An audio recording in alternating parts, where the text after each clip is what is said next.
Assalamualaikum warahmatullahi wabarakatuh. Kembali lagi kita berjumpa dalam pembelajaran sejarah Indonesia. Nah, dalam video kali ini kita akan melanjutkan pembahasan kita pada pertemuan sebelumnya, di mana pada pertemuan sebelumnya kita sudah membahas mengenai pemberontakan yang dilakukan berdasarkan ideologi, yaitu pemberontakan PKI Madiun 1948 dan pemberontakan DITII. Nah, pada kesempatan kali ini atau di video kali ini kita akan membahas gerakan yang mencoba untuk memunculkan disintegrasi berdasarkan kepentingan. Nah, di sini ada 3 yang akan kita bahas, yaitu pemberontakan yang dilakukan oleh APRA, RMS, dan Andi Agis, seperti itu.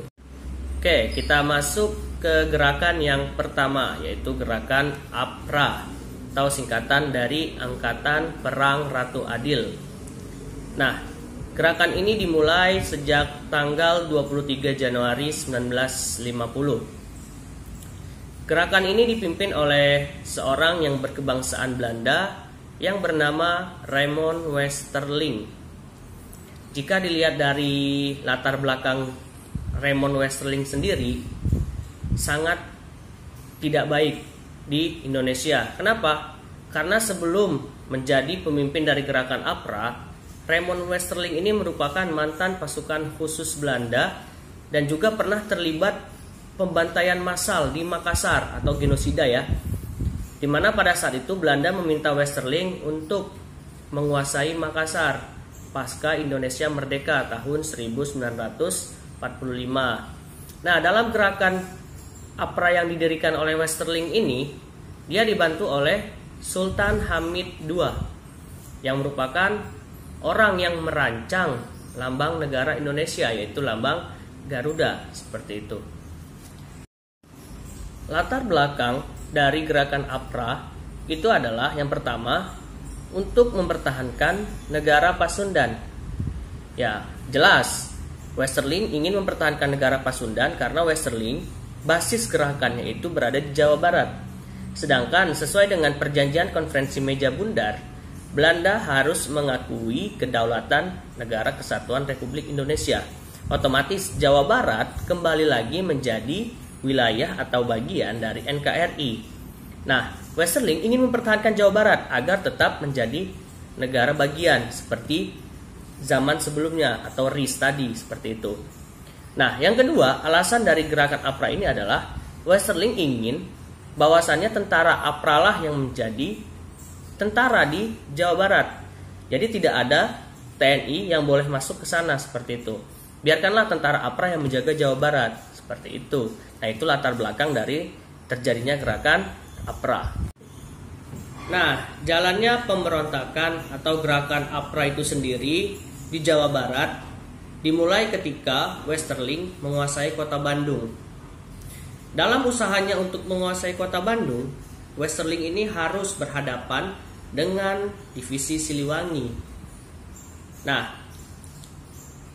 untuk menguasai kota Bandung, terjadilah bentrokan antara pasukan APRA dan Westerling berhadapan dengan pasukan dari divisi Siliwangi yang dipimpin oleh Letnan Kolonel Lembong. Pada pertempuran tersebut, pasukan APRA dan Westerling berhasil mengalahkan pasukan divisi Siliwangi. Nah, pertempuran tersebut terjadi di depan markas divisi Siliwangi yang sekarang berubah namanya menjadi Museum Mandala Wangsit. Nah, dalam pertempuran tersebut, Letnan Kolonel Lembong sebagai pemimpin dari pertempuran itu berhasil dibunuh dan kepalanya dipenggal. Nah, jika Anda penasaran, nanti Anda bisa sesekali berkunjung ke sana ya untuk melihat koleksi dari museum tersebut. Nah, nama dari Letnan Kolonel Lembong itu diabadikan menjadi nama jalan di depan Museum Mandala Wangsit sebagai bentuk apresiasi pemerintah terhadap jasa dari Letkol Lembong tadi, seperti itu. Nah, setelah berhasil menguasai kota Bandung, Westerling mengubah rutenya atau gerakannya itu ke arah Jakarta. Nah, di Jakarta, Westerling mencoba untuk melakukan kudeta. Nah, mulanya untuk melakukan kudeta tersebut, Westerling menculik 3 orang. Yang pertama, Sri Sultan Hamengkubuwono yang ke-9 yang pada saat itu menjabat sebagai Menteri Pertahanan. Yang kemudian Ali Budiarjo yang pada saat itu menjabat sebagai Sekretaris Jenderal Kementerian Pertahanan. Dan kemudian TB Simatupang yang merupakan Komando Satuan Angkatan Perang, seperti itu. Namun ternyata rencana dari Westerling untuk menangkap 3 orang tokoh ini itu berhasil digagalkan oleh TNI. Dan akhirnya gerakan yang dibangun oleh Westerling ini mengalami kegagalan. Karena apa? Karena niatnya untuk melakukan kudeta di Jakarta itu berhasil digagalkan oleh TNI. Karena penangkapan terhadap 3 tokoh tadi itu mengalami kegagalan dan upaya atau usaha dari Westerling ini diketahui oleh TNI, maka dari itu pemberontakan APRA di Indonesia pun mengalami kegagalan dan Westerling pun berhasil kabur dari Indonesia, berhasil kabur ke Singapura dan akhirnya sampailah ke Belanda. Sedangkan Sultan Hamid II itu ditangkap kemudian dihukum 10 tahun penjara, seperti itu. Oke, yang kedua ada pemberontakan atau gerakan yang dilakukan oleh RMS. Nah, singkatan dari Republik Maluku Selatan. Nah, gerakan ini terjadi di wilayah Maluku Selatan yang terjadi pada tanggal 25 April 1950. Nah, gerakan ini dipimpin oleh Dr. Christian Robert Sumokil yang merupakan salah seorang pribumi yang tinggal di sana dan mencoba untuk membuat sebuah gerakan dalam rangka untuk memisahkan diri dari NKRI, seperti itu. Oke, latar belakang dari gerakan RMS ini sendiri itu adalah menolak bergabung dengan NKRI dan mencoba atau berupaya untuk mendirikan negara sendiri dengan nama Republik Maluku Selatan. Jadi pada awalnya Maluku Selatan ini tergabung ke dalam negara Indonesia Timur ketika Indonesia masih berbentuk RIS, Republik Indonesia Serikat. Tapi ketika RIS dibubarkan setelah perjanjian konferensi meja bundar, Maluku Selatan tidak lagi ingin bergabung dengan NKRI. Bahkan Maluku Selatan ingin lepas dari NKRI dan juga Indonesia Timur dan mendirikan negara sendiri, yaitu RMS, Republik Maluku Selatan. Nah, jalannya pemberontakan yang dilakukan oleh RMS ini yaitu Sumokil memproklamasikan berdirinya Republik Maluku Selatan pada tanggal 25 April 1950. Nah, setelah itu apa yang terjadi? Ya otomatis ada negara dalam negara, seperti itu, ya kan? Nah, kemudian orang-orang yang tergabung ke dalam RMS ini mencari orang-orang Maluku Selatan yang masih pro terhadap Republik Indonesia. Setelah ditemukan, orang-orang tersebut dipenjarakan, seperti itu. Dan akibatnya apa? Banyak orang-orang Indonesia yang dipenjarakan. Dan itu otomatis mau tidak mau pemerintah Indonesia harus mengambil sikap untuk menghentikan gerakan yang dilakukan oleh Sumokil ini. Karena apa? Karena jika dibiarkan, maka akan terjadi juga hal-hal yang seperti itu di daerah-daerah lainnya, seperti itu. Untuk menumpas gerakan RMS ini, awalnya pemerintah mengambil sikap melalui jalur diplomasi atau perundingan. Di sini, pemerintah mengutus Dr. J. Leimena untuk berunding dengan Sumokil. Dr. J. Leimena ini merupakan sahabat dari Presiden Soekarno sekaligus pribumi dari Maluku Selatan. Harapannya dengan jalur diplomasi ini bisa menghentikan gerakan yang dilakukan oleh RMS. Tapi ternyata mengalami kegagalan. Karena jalur diplomasi gagal, pemerintah mengambil sikap tegas dengan operasi militer. Nah, operasi militer ini dipimpin oleh Alex Evert Kawilarang. Dan di bawah pimpinannya, Kawilarang berhasil menguasai Ambon. Namun, saat berusaha menguasai Ambon, salah satu pejuang atau anggota TNI itu berhasil tewas dalam peristiwa tersebut ketika usahanya untuk merebut benteng New Victoria, yaitu Letnan Kolonel Slamet Riyadi.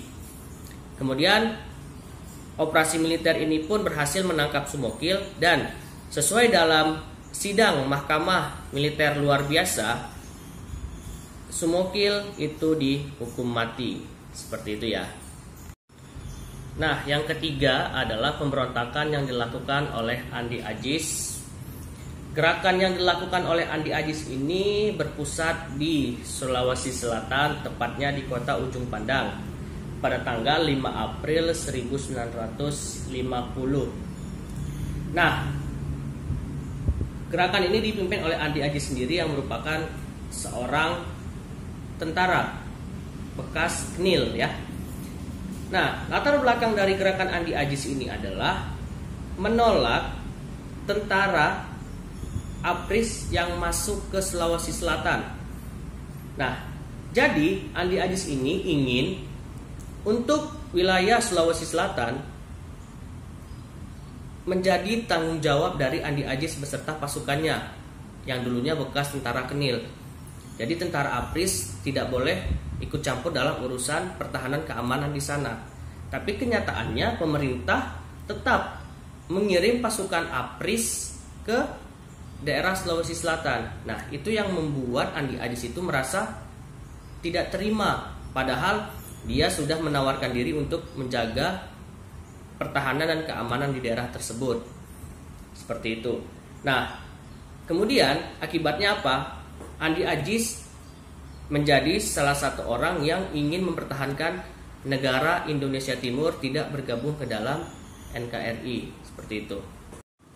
Nah, jalannya pemberontakan Andi Ajis ini yaitu menyerang dan menduduki tempat-tempat penting. Nah, di sini mereka berhasil menguasai markas APRIS serta merampas senjata-senjata yang dimiliki oleh tentara APRIS di sana, seperti itu. Kemudian juga menyandra Panglima Teritorium Negara Indonesia Timur, yaitu Letnan Kolonel A.J. Mokoginata. Nah, melihat hal tersebut, pemerintah harus mengambil sikap. Nah, di sini penumpasan untuk gerakan Andi Ajis itu pada mulanya dilakukan dengan cara diplomasi, di mana di sini pemerintah melakukan pemanggilan terhadap Andi Ajis ke Jakarta dalam waktu 4 kali 24 jam. Namun selama waktu yang ditentukan, Andi Ajis tidak hadir, tidak datang, atau mungkin tidak mengindahkan panggilan dari pemerintah tersebut. Mau tidak mau pemerintah menggunakan cara kekerasan dengan operasi militer. Nah, operasi militer ini dipimpin oleh Alex Ivet Kawilarang, dan dalam penumpasan tersebut berhasil menangkap Andi Ajis. Dan dalam pengadilan yang dilakukan di Yogyakarta, Andi Ajis dikenakan hukuman selama 15 tahun penjara. Seperti itu. Oke, cukup sekian materi kita hari ini. Mudah-mudahan apa yang kita bahas pada kesempatan kali ini atau di video kali ini bisa bermanfaat, dan jika ada hal yang perlu ditanyakan atau kurang jelas, silakan tanyakan di kolom komentar, seperti itu. Nah, pertemuan hari ini kita cukupkan sampai di sini. Insya Allah atau mudah-mudahan kita bisa bertemu di video berikutnya yang akan membahas mengenai gerakan yang dilakukan oleh PRRI Permesta, seperti itu. Ya, akhir kata, assalamualaikum warahmatullahi wabarakatuh.